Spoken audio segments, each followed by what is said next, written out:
আমি তাকে ভালোবাসি, ভালোবাসতাম অনেক আগে থেকে। আমি এটা জানতাম যে আমি তাকে কখনোই পাবো না। এই বিষয়টা জানার পরেও আমি তাকে ভালোবাসি।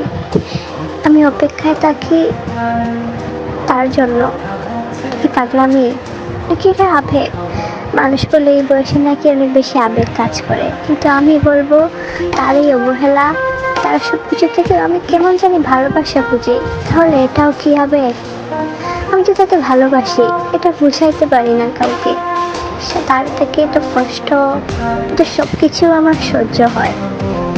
মনে হয় যে ভালোবাসি তাকে, ভালোবাসার মানুষের থেকে সবকিছু সহ্য করা যায়।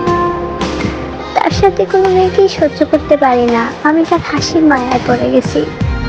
আমি তার অন্য কিছু বলতে পারবো না, তবে এইটা বলতে পারি, তার এই মুখের মিষ্টি হাসি আমাকে সব থেকে বেশি পাগল বানায়।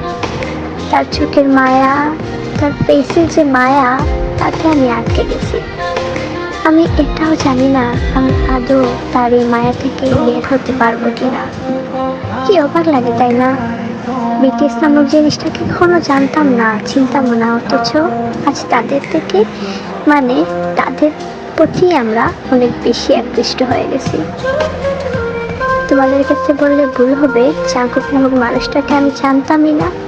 আর দেখো, আজ তার মায়া এমনভাবে আসক্ত, তাকে হারানোর ভয়ে প্রতি রাতে কান্না করি। সম্পর্কটা